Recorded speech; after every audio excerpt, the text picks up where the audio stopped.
Hello. This is Sarah from Align with Sarah. This is Let's Talk Tuesday, first Tuesday of every month. I am here doing a live stream and talking about kind of introducing the topic for this month. This month, our piece of wellness is perspective. And it's been such an interesting journey. What is this, the sixth? We're less than a week in here, and really thinking about perspective, talking about my intentions of, this place where I'm learning more, coming to YouTube and offering content about what has arrived for me and, potentially sharing my journey to potentially inspire other people kind of, to be thinking deeper and experiencing more about what is happening right now. That always feels exciting to me. And thinking about like the perspective that I have on healing, the perspective I have on this channel, the perspective I have with, when I work with clients, I feel like I can break this down into a whole bunch of different thoughts, different pieces, and that perspective shifts slightly, but I feel like overall, I feel really aligned because that perspective is only adjusting a little when I ask about when I ask myself walking through, what is the perspective I bring to this channel? What is the perspective I bring to my own healing? What is the perspective that I bring to my own pieces of my life? And I feel like overall there is a really strong theme that fits together of this hopefulness, of helpfulness, of empowerment, looking for ways to be inspired, looking for ways to inspire, looking for ways to learn more. And so opening up this thought of perspective, I already have my blog post up for this month. I did my newsletter a little bit different where usually I write kind of like what goes into my initial thoughts for writing my blog in my newsletter, and then I develop that a little bit more and then put the blog out later. And I've been thinking about this experience for so long. For years and years, I had this struggle with my kids for opening up the curtain after a shower, because I feel like it needs to like open and get air and dry and drip and, so it doesn't get like all folded up and get yucky. And years later, fast forward, I realized that like I kept saying, open the shower curtain door. And to them, open was it all crunched together on the side so that the shower was open. And to me, that equals closed. So it was interesting that, and then that's what actually brought up this thought of this piece of wellness, of this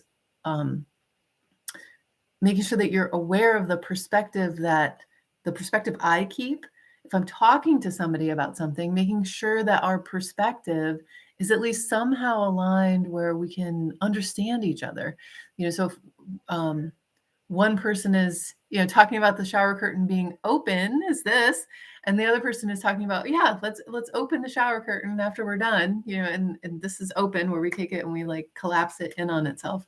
It makes for a very complicated conversation. I think that that same energetic imprint can we can like lift that up and like take it over and apply it to a lot of different parts of our life.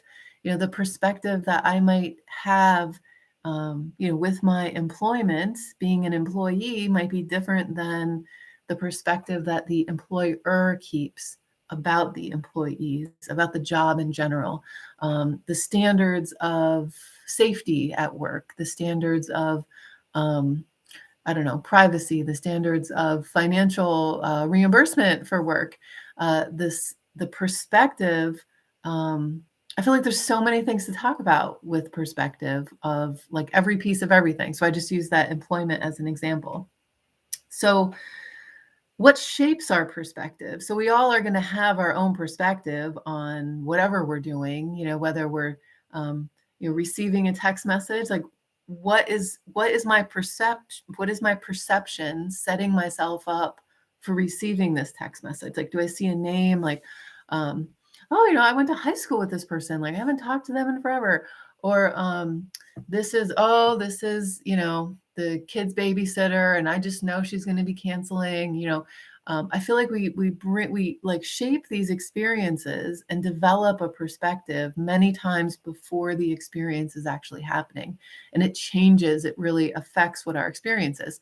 So, kind of noticing our experience, noticing that we affect our experience before it happens, noticing that it's our perspective, and then wondering what creates our perspective. So, like going back these layers and layers and layers to kind of think of like, well, where can we heal that? Where can we come to that with more awareness?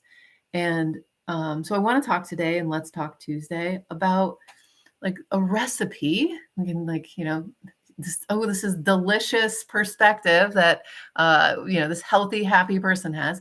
I wonder what goes in to make that stew that they have for every day to have such a positive perspective or a hopeful outlook. So, that's definitely, we're going to talk about a couple pieces that can, be ingredients for a recipe for perspective. And they can be very basic and very general. I have things written down like culture, our economic status, our geological region, the examples that we grow up with relationships, early experiences with a certain person. I have our age really determines a lot of, how we're interacting with other people. And, of course, with our age, as we get older, hopefully we are maturing and understanding and growing and developing. So how we react when we're 20 is different than how we act when we're even 25 or 30.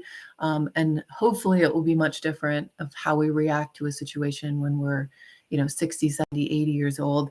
I always think it's interesting when there's those like compilation videos of when people ask, or when like older people, like people that are like 100, when they're asked like this, what's the most valuable thing in life?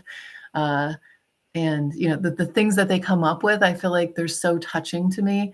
And it's this like age, or what is this? Like, I want to say, what's like a wine? What does a wine do? I can't remember what a wine does. Develops this like flavor and sort of just like boils it down to these like very rustic, very, I have no words for wine tonight. I don't know why that is. I don't know, a very developed, very rich, very bold flavor can develop. And then there's this like predominant note of, say I love you more, or go for a walk, or, throw the ball for the dog every day. Just really these like small bits of wisdom that's just like, oh, that was like aching inside of me today, where I was kind of feeling a little annoyed with my dogs, or, I really was thinking I should go for a walk. And, getting those little tips and stuff from those people that are in that stage of life where there's a very much of a surrender of, they've probably been there and done that, and they've taken away some kind of wisdom and arrived in a place that is more like the veil is lifted, I guess, and their perspective is so much clearer, and comes with a lot of knowledge. So this recipe for perspective, it really pulls in also where we are at with our subconscious mind, right? That subconscious mind, we have 10 people in a room, 9 of those people are going to represent our subconscious mind. One of those people, that one person, is actually our conscious mind. So 10% of less of our brain function is our conscious mind. Everything else is our subconscious mind, taking over autopilot, living in the past, living in memories, trying to make stuff up to keep us safe. Our perspective comes, even if it was like spread across all of the function of our brain, 90% of our perception potentially could come from our subconscious mind. I believe our perception is really highly effective, like into like the 99 percentile from our subconscious mind. And an example of that is if anyone has ever been in like an auto accident. And actually just recently I hit a deer with my Jeep, and that like little trauma that I went through, I am like, looking all over the place for, I know there's another one out there every time I get in the Jeep now. And even the kids are like really heightened, like their awareness is really heightened. Their perspective has shifted that, this can really happen. Their perspective has shifted to like, we need to watch out because, they could just jump out of nowhere because we saw that. We were like in the middle of a city and we hit a giant deer. So it's like you kind of never know. So it's really interesting to feel that now, that shift in perspective where felt like I was aware before, but now that perception has changed because of that recent experience. And thank goodness everybody's okay. And, it was, not the super big deal, but that that trauma changes the perception that we bring to those experiences when we're in the car together in the evening, or now it's like dark all the time. It feels like in the morning, in the evening. So there can be endless things that affect us that come together to create that experience of our perspective. And showing up to be aware of what perspective we're keeping is so, is this incredibly empowering piece that we can bring to our every moment that we have.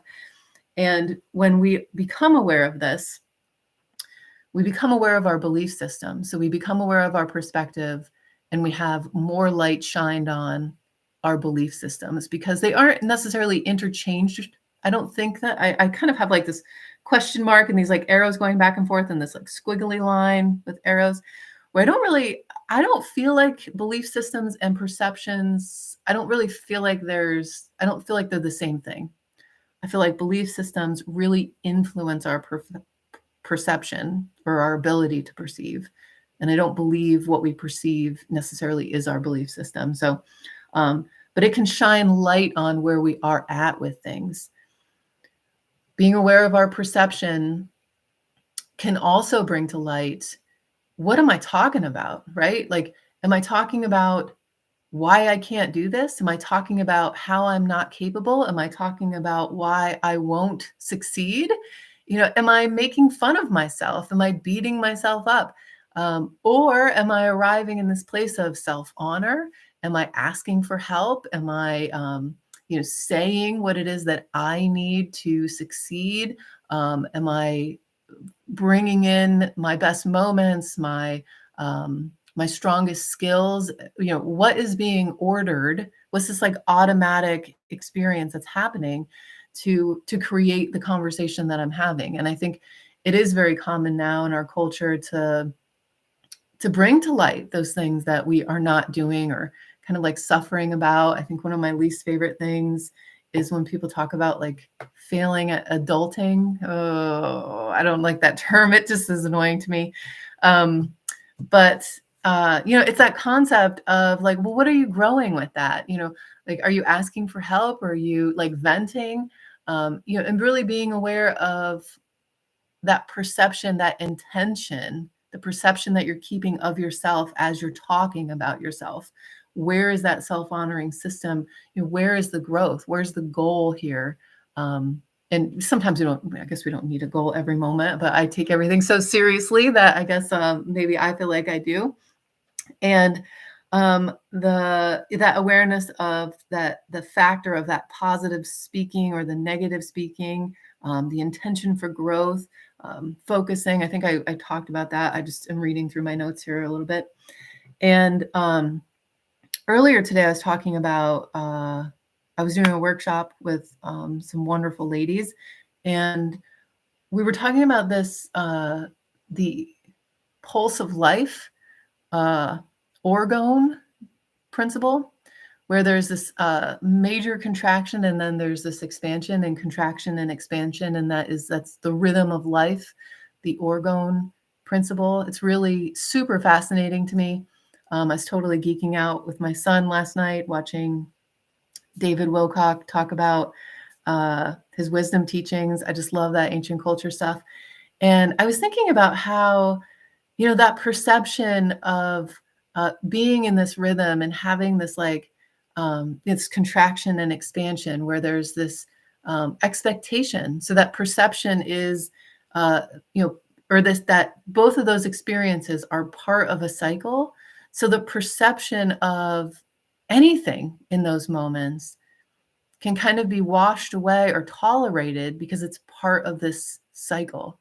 It's part of this, this contraction, the contraction of the heart and then the release of that muscle, the expansion of the lungs, and then the drawing in of that tissue to push the air out, the carbon dioxide out, the oxygenate that blood.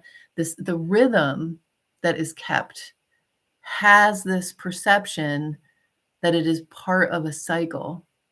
And of course, I take everything seriously, like I just talked about a couple moments ago.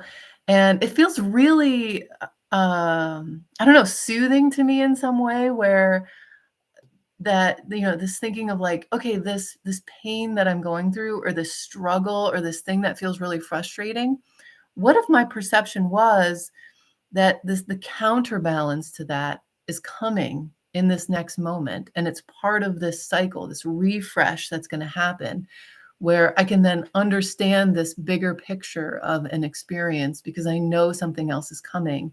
And I feel like it sets my brain up for thinking about looking for opportunity, about wondering what is next. Something better is coming.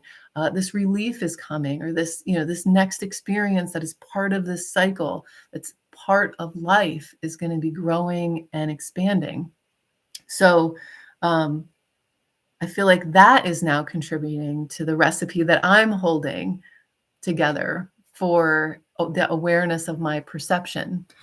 So let's see. So I've talked for about 15 minutes. I'm glad to see some people here. I'm wondering if anyone has any comments. That's about all I wanted to cover. I do have, let's see, we have I guess I can do some announcements here. I'm doing the newsletter from another email service. So if you people that are here are newsletter people and you haven't got your newsletter, please jump over in your spam folder to see if it might be over there, and make sure to pull it out. Or sometimes it gets sorted in the if you have Gmail, and maybe some other ones kind of sort it into like social and promotional, primary, whatever. If you're in an event, if you're part of like the book group or something, that's the email that I'm using. That's the email service I'm using. So you probably have gotten your newsletter. We are finishing up our book group on the 4 Agreements, the super fabulous book. We have potentially 2 more meetings. We for sure have one next week. We skipped tonight because there's a lot of people that had a lot of stuff going on. So if you're around the Candor area, you want to join us, we have at least 1 more meeting going on, and maybe we'll even meet for 2 more times, which would be great. And talking about this book, if you want to do that, reach out to me so I can let you know where we're at, and I can connect you to the worksheets that we're using. And then lastly, we have community clinic the last Friday of every month in the evening, starting at 6:00. And that has turned into, it's evolved quite a bit in the last couple months, and it's been super fun to see it growing into this very sustainable, more less work for me, more experience for people, that as a group, which feels really fun. And so it's a workshop experience, some talking, and then the option of receiving one-on-one work if you want to be a volunteer to be a demo for the group. And then if you're there in person after the group work is done, there is an option for some one-on-one stuff. It's $10 to come to the community clinic. Most everything else I do in the community is free. That's a low cost piece because it does have the one-on-one work.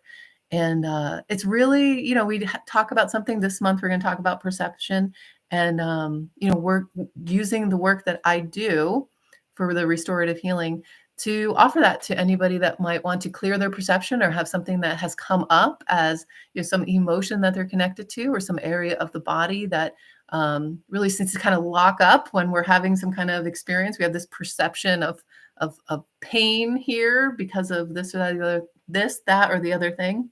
And I'd love to see, you know, a bigger crowd gather. My office is very small, but it does feel exciting to have some people crowded in there.